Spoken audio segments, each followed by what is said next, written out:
स्वागत। आज हम देख रहे हैं भारत में यूरोपीय कंपनियों का आगमन और खास तौर पर पुर्तगालियों को। हमारे पास डॉक्टर अरुणेश यादव के नोट्स हैं, तो चलिए उनमें गोता लगाते हैं। बिल्कुल। ये नोट्स हमें बताते हैं कि ये कंपनियां आईं क्यों, समुद्री रास्ते क्यों इतने अहम हो गए और पुर्तगाली मतलब सबसे पहले क्यों पहुंचा। हाँ, और उस वक्त यहाँ भारत में क्या चल रहा था, ये भी जरूरी है समझना। सही बात है। तो क्रम तो बड़ा दिलचस्प है। पहले पुर्तगाली 1498 में, फिर डच, अंग्रेज और बाकी सब। हाँ, पर आज फोकस पुर्तगालियों पर। तो शुरुआत हुई वास्को डी गामा से। नोट्स कहते हैं 1498 कालीकट। जी, कालीकट के पास कपकडाबू में उतरा था और एक गुजराती व्यापारी अब्दुल मजीद उसकी मदद की थी कहते हैं। अच्छा, और वहाँ का राजा जमोरन उसने स्वागत किया। हाँ, शुरू में तो स्वागत हुआ, पर ये गामा की कई यात्राओं में से पहली थी। वो सिर्फ घूमने नहीं आया था, मतलब व्यापार और शायद कुछ और। इजी दिखाई। नोट्स के हिसाब से देखें तो कालीकट में 1500 में फैक्ट्री, फिर कोचिन, कन्नानौर, लगातार। और फिर किले भी, कोचिन और कन्नानौर में 1503, 1505। ये तो सिर्फ 2-3 साल में। हाँ, तेजी से पैर जमा रहे थे। ये सिर्फ व्यापार नहीं था, ये इलाके पर कब्जा जमाने की शुरुआत थी। फिर आते हैं वाइसराय, पहला फ्रांसिस्को डी आल्मीडा। नोट्स में ब्लू वाटर पॉलिसी का जिक्र है, शांत जल की नीति। ये क्या था? आल्मीडा का फंडा था कि जमीन पर कब्जा करने से बेहतर है समुद्र पर कंट्रोल रखो। मतलब हिंद महासागर में अपना दबदबा बनाओ, व्यापार सुरक्षित करो। तो सिर्फ नेवी पर फोकस? हाँ, कह सकते हैं, लेकिन शायद ये काफी नहीं था। नोट्स इशारा करते हैं कि असली खेल तो अगले वाइसराय ने बदला। अल्फांजो डी अल्बुकर्क 1509 से 1515 तक नोट्स ने वास्तविक संस्थापक कहते हैं। ऐसा क्यों? क्योंकि अल्बुकर्क ने जमीन पर नजर डाली। उसने 1510 में बीजापुर के सुल्तान से गोवा छीन लिया। ये बहुत बड़ी बात थी। हाँ, गोवा तो आखिर तक उनके पास रहा। ये भारत में पहला पक्का यूरोपियन इलाका बन गया है ना? बिल्कुल। और सिर्फ गोवा नहीं, उसने मलक्का और होर्मुज, जो बहुत अहम समुद्री रास्ते थे, उन पर भी कब्जा किया। मतलब व्यापार पर पूरी पकड़। और नोट्स में एक और बात है, गोवा में सती प्रथा पर रोक लगाने की कोशिश। ये थोड़ा सामाजिक दखल भी शुरू हो गया था। हाँ, ये दिखाता है कि वो सिर्फ व्यापारी नहीं थे, वो अपनी सत्ता और अपने तरीके भी थोपना चाहते थे। हालांकि ये कितना सफल हुआ वो अलग बात है। इसके बाद नीनो डी कूना, उसने राजधानी कोचीन से गोवा शिफ्ट की 1530 में। हाँ, इससे गोवा का महत्व और बढ़ गया। वो पुर्तगाली साम्राज्य का सेंटर बन गया भारत में। कुन्हा ने पूरब में बंगाल तक, चटगांव सतगांव में और पश्चिम में दीव, बसीन वगैरह पर भी अधिकार जमाया। विस्तार तो साफ दिख रहा है।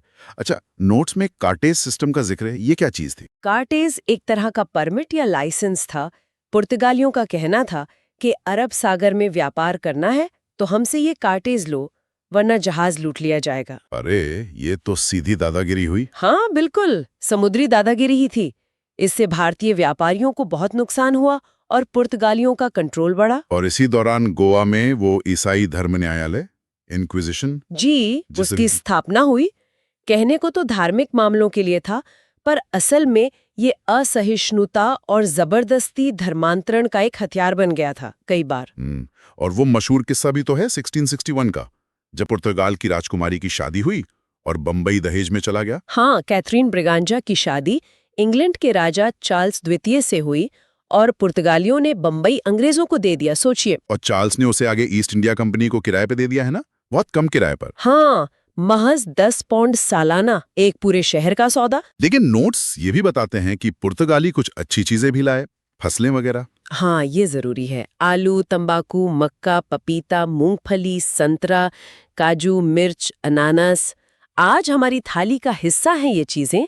ये सब पुर्तगाली ही लाए थे। और प्रिंटिंग प्रेस 1556 में गोवा में, ये तो बहुत बड़ा योगदान था। निश्चित रूप से।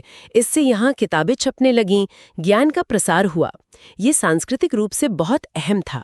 नोट्स में कुछ यात्रियों का भी जिक्र है, डुआर्तो बारबोसा, डोमिंगो पायस। पायस ने तो विजयनगर को रोम जैसा बताया। हाँ, पायस कृष्णदेव राय के समय विजयनगर आया था। उसके विवरण से उस समय की शानो शौकत का अंदाजा लगता है। बारबोसा ने भी दक्षिण भारत, खासकर विजयनगर और सती प्रथा के बारे में लिखा।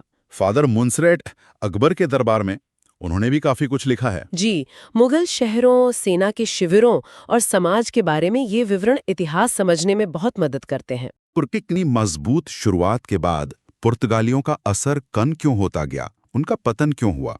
नोट्स क्या कारण बताते हैं? कई कारण थे। एक तो उनकी धार्मिक कट्टरता, जिसने लोगों को उनसे दूर कर दिया। दूसरा, डच और अंग्रेज आ गए, जो उनसे ज्यादा ताकतवर और संगठित थे। उनसे मुकाबला नहीं कर पाए। और पुर्तगाल खुद भी तो स्पेन के अधीन हो गया था कुछ समय के लिए। हाँ, 1580 से 1640 तक। इससे उनकी ताकत पर बहुत असर पड़ा और शायद उनकी अपनी नीतियां भी।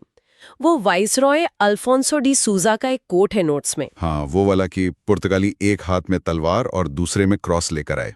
जब सोना दिखा तो क्रॉस रखकर जेबें भरी, और जब जेबें भारी हो गईं तो तलवार भी फेंक दी।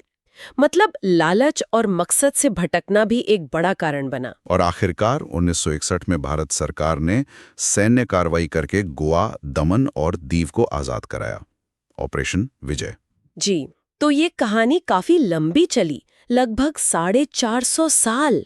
तो कुल मिलाकर पुर्तगालियों का आना सिर्फ व्यापार की घटना नहीं थी, इसका असर बहुत गहरा और बहुआयामी था। बिल्कुल, सामाजिक, राजनीतिक, सांस्कृतिक, हर तरह से। और जाते जाते ये सवाल छोड़ा जा सकता है जो नोट से भी उभरता है, क्या उनकी वो समुद्र पर आधारित रणनीति, जमीन पर कम कब्जे वाली, ही उनके लंबे समय तक टिके रहने में रुकावट बनी? और क्या व्यापार के साथ धर्म और तलवार का मेल कभी सच में कामयाब हो सकता है? सोचने वाली बात है।